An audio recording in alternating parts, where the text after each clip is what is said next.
everyone, welcome back to PSG. And me and Shank said that we would be bringing you reviews and discussions about battle passes, if we like them, if we dislike them, and, you know, are they worth working towards? And of course, you can't talk about battle passes without talking about the biggest game that talks about battle passes. So today we're going to be having a discussion of what do we think about Fortnite Chapter 2, Season 6. Here you go, Shank. Let me invite you to my lobby. Here we go. The OG Battle Pass. Ooh, rockin' Raven today. I like it. Yeah, my level 77 skin. Dude, the season started yesterday. Yeah, I really went crazy on it. I went really crazy on it. No. So, okay, what happened was, if you look at the Battle Pass, okay, I'm really far into it, but if we look at the Battle Pass, you got some fun skins in here, right? Right. So we got Lara Croft, and you get all the skins for her. I'm super excited for Lara Croft being brought into this. I'm excited for that. The classic, you know, I'm a huge fan of Tomb Raider. Classic. Yeah. And then I really like this Tirana skin, but with the helmet on. I like that one, the level 37 one, so I needed that right away, you know. So, God forbid you play the game. Right. No, but then we also got Raz. He's at 50. He's also really worth it, in my opinion. I thought he was really great. And I'm not a huge fan of Cluck, but, you know, I can see you running around with that. How can you not be a huge fan of Cluck? Look at Cluck. He's fantastic. But what happened is yesterday somebody else came into our game and they were talking about how they really wanted Raven. And Bunny, one of the people we play with, she dared him to just buy Raven. So he was gonna do that. And Shank, I can't be the first guy to. I'm the comic historian. I have to have Raven before everyone else. So this seems like an easy way to manipulate you out of money. It definitely was, but I have Raven, so we're good. Well, at least you look good, so. And it gets even better, because then you can make Raven do funny things, you know, like. I'll tell you who I'm excited for, actually, is the Spire Assassin at level 100. So level 100 skin? Yeah, I just fought her at the Spire, and she is a badass bee. It was kind of tough. Definitely don't fight her with blue guns. I was healing a lot. So I'm actually a huge fan of their battle pass. I like all the skins, but one thing I do like that they do, which is why actually buying Raven wasn't that big of a deal, other than it cost me way too much money. Thank God we could write off our Fortnite purchases, right, Shake? Yep. Fortnite, when you get to 100, has additional rewards. I wish other games would do that. I don't know what the additional rewards are, but they're normally chrome or gold or different versions of the skin. So it's not a complete waste to have jumped ahead. I just hope at one point they have completely pixelated Lara Croft, like the OG PS1. No, I mean the OG PS1. Like this is like I did notice. This is like PS2 version. No. So if you go to bonus skins, you'll see Lara Croft Classic, and she looks blocky, all except her chest region. Now I'm not trying to be a creep, but Classic Lara Croft had just nothing but a triangle there. I really wish they did that again. Listen, just the classic I was blocking. trying not to draw attention to it, but I think it would be hilarious in a game like this if you had straight up PS1 graphics. This looks like PS2 graphics to me. I wanted classic, really blocky, triangle chest region, triangle butt region, Lara Croft. That would have been hilarious. Generally, I think this is a really strong battle pass. Being a DC fan, being a Lara Croft fan, there's two very key skins that I want out of this. What do you think? I'm not as excited about it as I was last season, but between all the Lara Croft skins, the Cluck skins, and the Spire Assassin skins, it's worth it to me to actually play through the season. And I'm going to try to actually play through the season instead of play the last week and a half like I did last season. But you still got it. You still got the child, so. I did. But it took a lot of effort in a very short amount of time, where it seems like it would probably be a better idea to just play casually throughout the season like a normal human being. That's what I did last season. This season I kind of bought my way to 77, so I'm going to be casually working on bonus skins most likely.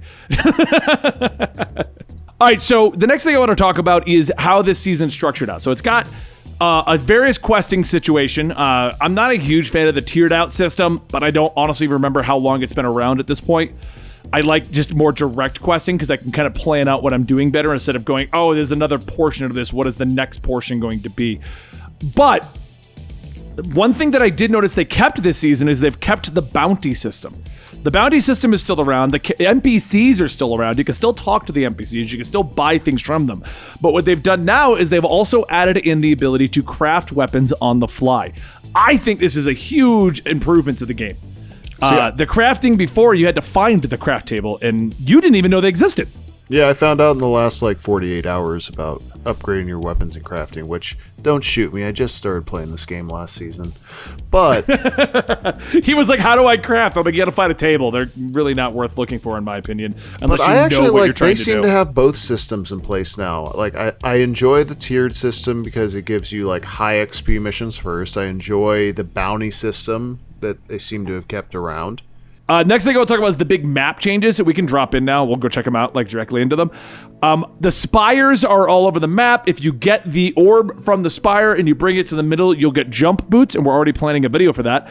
At first, I was kind of missing the desert because of the dive into sandish stuff like that, but overall, I'm okay with it.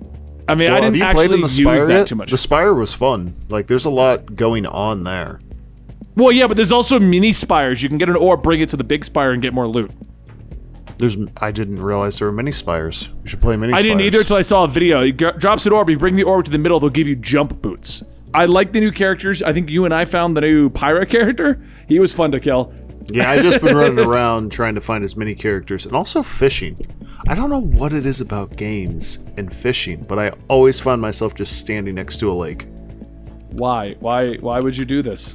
Why are you judging me for enjoying a calm, relaxing day at the lake? So what do you think about the map changes, though? Are you liking the spire? You said you did like the spire, but what do you think about the I like the spire. I forest? think I liked the desert area, the whole desert area, more than the forest area. The forest just kind of seems the same as everything else. I'll give you that. The desert did feel different. I do feel like the desert was just too big, though, for what they were trying to do with it. Yeah. It took up so much of the map. It was you're either in the desert or you're in the desert. There was no middle ground. Well, there was one thing, and that was as soon as I got into the desert, I felt extremely exposed every time, where I don't feel that same pressure when I'm forced to run through the center of the map whenever the circle's closing. Right. That's true. The desert did make you very obvious whenever we were trying to do things. Yeah. So that's another thing too. The character quests are all related to the actual storyline. You did the Lara Croft one. Wasn't that cool? The way they did a puzzle sequence over there. Yeah, I wasn't expecting. I was like, why isn't this working? And I was like, oh, you know what? Tomb Raider. Okay, I get it. I get it. Which makes me wonder about these other ones because I now have a whole bunch of them to go do. Oh yeah, because you're 77. They're all available now. Well, I'll tell you what it's like to experience it naturally, and you can just bum rush through all of them. So, question for you before we close out our overall discussion here. Being a guy who only got into Fortnite last season, but you've definitely played Destiny, you've played Division with me, you've played various other Battle Pass related games. What are you thinking of Fortnite as a whole based on now that you are officially involved in 2 different seasons? You didn't just get on Doom and go, okay, that was fun, and you got off. You're in a different season now. Yeah. I'm enjoying it more than I really wanted to enjoy it because I was always just a Fortnite detractor. But I think that's just because I never Fortnite played it. gets a lot of crap because of how big it is. Yeah, I really think it does. But I mean, obviously it's this big for a reason. You know what I mean? I won't lie. I played Fortnite at launch. I played the original survival mode. I played a lot of the seasons off and on, but I never got into it until the Marvel season. That was the one that really made me look at this as more than a battle royale because I started to actually see the story and the deep dive and the characters and what they were actually doing instead of just getting on for a community night or something real quick, Right. The actual gunplay is fun and balanced. I enjoy the scavenging system. I didn't really get into battle royale games, but it's just something I never really enjoyed.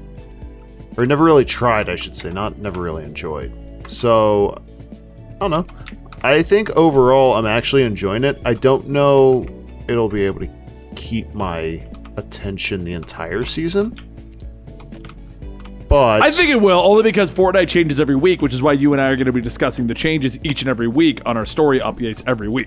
Yes. Because I think if you're more, it's just like with you and Destiny, where every week something new kind of happens or something changes, even if you're not fully tracking it, but you're tracking every week.